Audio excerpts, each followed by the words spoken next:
Hey everybody, Alex from AdaptableStrength.com here to give you a 20-minute guide on how to get as big of a chest as possible. This is going to be a pretty comprehensive overview on a lot of the subjects about chest training, so we're going to get right into it. First thing to do is to make sure that you understand the variables that are going to be involved when you are trying to maximize the muscle growth for really any aspect, whether it's total body or a specific muscle. So here's what we've got. First thing we can take a look at is how often you train. You can look at your exercise selection, rep ranges, effort, intensity techniques, and some interesting nuances about the joint angle change when you are doing an exercise. And then how do you put that all together into a specific program? And we'll talk about that at the end. I'll give you a sample program that will incorporate itself within the other muscles that we have in this series. So you can take a look at training frequency. Simply put, the more you train a muscle, generally the better, as long as you're recovered before the next workout. So that's a pretty simple concept, and we're just going to go straight into some more of the more interesting specifics, like the exercise selection. So what we can do is break it into two specific categories. We can take a look at compound exercises versus isolation exercises. Now, the thing to recognize here is that you have a lot of value in both of these, and I don't want to say to stick to one instead of the other, because they both should be utilized to be effective. The standard ones like your bench press are going to be in there, but I also want to make sure that we talk about that there are different angles for the bench press. And you'll notice in here I actually don't list the decline bench press. The mechanics of that are, in my opinion, not as efficient for muscle growth as compared to a flat or an incline bench press, especially when you think about the fact that your flat bench press, assuming you have a little bit of an arch, is kind of a decline press. So I think you get more bang for your buck doing preferentially incline exercises to hit that upper chest, because when you think about it in terms of just sheer strategy, a lot of people, if they're going to have a weakness in their chest, it's going to be in that upper chest area. So if you can maximize that upper chest, you're going to stand out comparatively compared to most of the people that are going to be standing there next to you. The isolation exercises are pretty classic. I mean, flies, pec deck, those are going to be things that are going to be pretty much probably staples for a lot of people's workouts. Some interesting ones can also be in there, like hex press deserves, I guess, an honorable mention, but to me it's not going to be as important of an exercise compared to those ones where you get more stretch involved into it.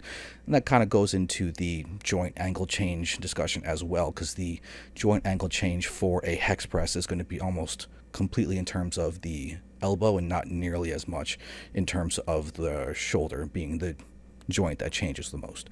So let's take a look at these guys in terms of that joint angle change. You're going to want to recognize that when you are doing a pressing motion, if your elbow does the majority of the extension, then guess what? That's a tricep extension. It's not necessarily going to be a chest press. So you compare a bench press where we can say that you are doing your press here. Let me see here. So if you're doing your press here and you're doing this and you have all that angle change happening here at the elbow, well, that's going to be all triceps. But if you do the press more like this and you get that distance still being traveled, but more so from the shoulder, so you have less of a change between your forearm and your bicep, then your chest is probably going to be the main driver. So that's my recommendation to keep in mind when you are doing these pressing things. Just trying to keep that mechanism really, really controlled to ensure that you're getting that chest activation instead of the triceps being the dominant muscle. All right, so now we can go ahead and take out that variable and start looking at the components for the exercise order. If we compare these two workouts that are here, you have your beginning with the incline dumbbell for both of these, but you're going to have a difference between workout 1 having compound at the beginning, workout 2 having isolation at the beginning. The pre-exhaust methodology is a pretty solid one, and it's a nice one to kind of get a little bit more longevity in my opinion, because then you are allowing the muscle to be taxed before you go into the big movements. So I would say probably the number one most injurious exercise for chest is a barbell bench press. Just think about all the stories you have of people tearing pecs when they're trying to bench with a barbell. I greatly prefer to use dumbbells because you're able to change into a more suited angle for your body than you can when you're limited by a barbell. So you'll see I don't have barbell in these particular workouts. It doesn't mean you cannot do it. It does not mean it's not a good exercise, but I do believe you get a little bit more efficiency, longevity, and safety by prioritizing dumbbells over barbell. So you can look at these things. You have dumbbells being prioritized over barbells. You have stretch emphasis on the exercise selections. You're looking at the main power movements coming from those dumbbells, but you're still having an overall incorporation of isolation and compounds to create a total picture between these two. So they're both solid workouts, but they are different styles. And I do recommend trying them both out, or maybe even having them both as a consistent component to your workout program. So let's take a look at the next variable. We can look at how much volume you're going to be training. This is where we can get into a little bit more nuance in terms of that, how many exercise workouts, whatever you're going to be doing overall per week. So what that means is, since we're trying to maximize hypertrophy and muscle growth, we're trying to maximize the amount of weekly volume, the total amount of sets done for the entire week. And that doesn't necessarily mean you do one workout with as much volume as possible, because you almost want to consider it to be more efficient, to have more workouts spaced out over time to maximize that volume for the muscle with having time to recover in the whole thing. So it's a lot to kind of consider. However, what we can do is just simply put, if you're training your chest once a week, just bump it up to twice a week. Do 3/4 or half of the workout that you did in that one chest workout per week, and guess what? You're going to net yourself more effective sets, even if you keep the total amount of sets the same, and you get to maximize the amount of time that your muscles have to effectively recover, which is a weird way of looking at it. But what that means is, if you work out once a week, and even if you take 5 days to recover from that one workout, you still have 2 days that's just kind of there where nothing happens. But if we then do 2 workouts per week, and each of them take 3 days to recover from, well, guess what? Now you have only 1 day where kind of nothing happens, and that magnified over years is going to lead to a much greater volume that you are hitting effectively for your chest.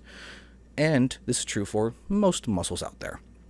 So we're trying to take that goal of maximizing hypertrophy and utilize it by maximizing effective volume that you're going to be doing. You're also going to get really, really tired if you do 20 sets in a single workout, but if you split into 2 workouts of 10 sets, those sets are just going to have greater quality to them. So let's take a look at the different rep ranges you can do when you are having this program that you are making to try and figure out how to train for your chest. And you can look at it in terms of different categories for those exercises. You'll notice there's a third category here, and I have to include it because of the powerlifting competition style bench. This is a factor that cannot be undervalued if you have any interest in having powerlifting happen alongside of your quest to get big. If you want to maximize the amount of weight that you bench for a powerlifting meet, you have to bench like it's a powerlifting meet.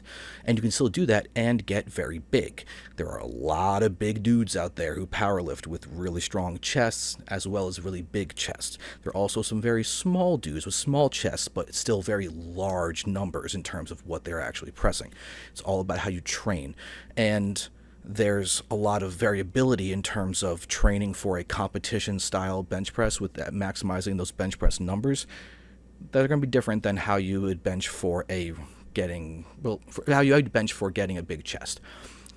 You'll notice that the ranges for hypertrophy are going to be at lowest about 5, but for strength, the lowest is 1. You can max out and have it actually be beneficial for you, because the goal is to lift as much weight as possible, and you can't do that if you don't practice that.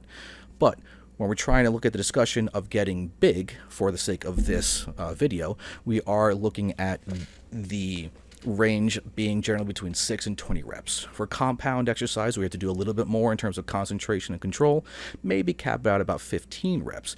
But if you're doing isolation work and you can really milk those reps and make them go slow and not have it be too mentally taxing, well then go nuts with it and maybe go even high as 20 reps or potentially even 30 if you really felt like it. Personally, my recommendation stops at around 20 simply because once you get into a set that's going to be higher than 20, the sheer amount of time you're in that set is just draining. And a lot of those reps can be kind of seen as just you warming up to the really effective ones. It's not a truly perfect way to look at it, but it gets the point across. If I'm going to commit to doing these reps really well, I know my brain's going to wander at some point. Maybe that's just the ADHD in me, I don't know. But I want to concentrate. And to me, that means 20 is my cap and my recommended cap as well. Okay, so the better way to look at that, though, is that degradation in the form and a safety factor. The sheer truth of it is that if you get hurt, you're backtracking your progress. If you don't get hurt, then guess what? You don't have that backtrack. And even if you're staying still, that's still better than regressing. But you're trying to get better. So we want to make sure that your form does not degrade, that your safety does not degrade, and your effectiveness on these reps only increases. And to me, that means, again, capping 20 reps pretty much at the maximum. Okay, so then we have the whole effort discussion. I have a whole nother video that's going to go a lot more in depth in terms of the effort side of things, but we still have to talk about it in this because we need to look at it in terms of specifically for your chest. And the ways to increase your effort are pretty much going to be going down to getting closer to failure, whether you're going to use intensity techniques to go beyond failure, or you can go to the realms of adding sets, reps, weight, or training frequency. They're all viable, but we first need to make sure we can quantify that effort and look at it analytically as we progress. My preference is to use the RPE, the rating of perceived exertion, more so than the RIR, because RPE has nuance to it. You're basically looking at scales of 1 to 10 for RPE, with 10 being maximal effort, where you failed, you did not get that rep, you tried for it, and it just did not happen. If you think you maybe could have gotten another rep, or you're able to complete that last rep even being really hard, then guess what? 9.5. 1 rep left, RPE 9, and so on and so on. RIR is just simply reps in reserve. If you could not have completed another rep, 0 RIR. You got 1 more rep you can complete, 1 RIR, etc., etc., etc. For the sake of this presentation, I'm going to speak in terms of RPE because that is my preference. They are both viable. It's whatever's more comfortable for you. So now we know how to quantify them. Here's the thing where we can look at how relevant that is. It happens in the direct effort changes. And that's going to be the top 2 in this little diagram. The decreasing the proximity to failure and adding intensity techniques. That's where that quantification of the reps that you did in that set is going to really come into play. The other 4, the bottom 4, they're just programming changes. And you can add that way, but you still need to make sure that you know your RPE is consistent. So you want to make sure that you can progress that RPE over time in order to create a system where you are increasing the demand progressively. So we start potentially in this like 8-week program area where week 1 you're starting lower, RPE 7, which is in my opinion the lowest RPE a set can have and still be considered a working set. If it's below RPE 7, it's a warm-up set. You cannot view that as real work. But the research does support that if you are 3 reps away from failure, you are going to get similar growth to 0 reps from failure. True failure. But there is increasing growth the closer to failure you get, and the greatest growth is seen at failure. But it's taxing to do that forever. So the way to do it is to increase the demand of the body, give it reasons to adapt and change and become better, stronger, bigger, and give yourself a progression where over time you scale that RPE up, and then you take it back down again and scale it back up again, to make sure that you are getting better over time. If you are doing this and you want to add in a little bit more, you can always put in intensity techniques. They're also going to be your method of getting to really have your workouts be worth it when you are short on time. You're not going to get nearly as much benefit if you are doing your RPE 8, 3 sets of 10 for a single exercise, and then calling that it. And that's only one of 2 workouts per week. That's not going to be as beneficial as saying, all right, well, I only have one set that I'm going to be able to do one exercise can really be able to do for this body part for today. So I'm going to have my first 2 sets be normal, but my third set, I'm going to go all out with an intensity technique. And you can choose whether you want to use myo reps, lengthen partials, negatives, drop sets, whatever. It doesn't matter. It's what's comfortable and feels great for you. I have a personal preference to either use drop sets or lengthen partials. For me, they have the advantage of not needing another person to help or have things one-armed in order to do negatives. And you are going to basically have yourself work yourself beyond failure without really changing much of anything. Myo reps, they still fit in that category, and so they're my third choice, and they're not too far off from lengthen partials and drop sets, but my personal preference is for the lengthen partials and drop sets to be like the 2 that I would pick if I had to pick 2. Negatives is my least favorite, but I still incorporate it because it's always good to switch things around. You want that variety in your training to give yourself different stimulus. And that variation in terms of stimulus you give to the muscle is a good strategy to keep yourself growing as much as you can. And experimentation is always fun. Keep it interesting. So let's take this into a program. We can use both of those workouts that we looked at earlier and incorporate them into a full 8-week program where we can now look at the sets, reps, everything for those specific exercises throughout the weeks. We have a possible RPE progression here for the exercises, and you'll notice that it's going to be different for the compounds versus the isolations. You can push the isolations a little bit farther in terms of your intensity and effort more safely than you can with the compound exercises. So you'll notice I don't push to RPE 10 on the compounds in this recommendation, but I keep it very close. And at the very end, a compound may have an intensity technique attached to it, but the last 3 weeks you have intensity techniques attached to the isolation exercises because they are safer and they are going to be a little bit more forgiving than those compound exercises in terms of risk. So we can go ahead and look at the differences in terms of the reps as well. You can see that the workout 1 in this program is going to be a lot more high rep compared to the secondary workout on Saturday here. You have as low as 6 reps happening with that flat dumbbell bench press.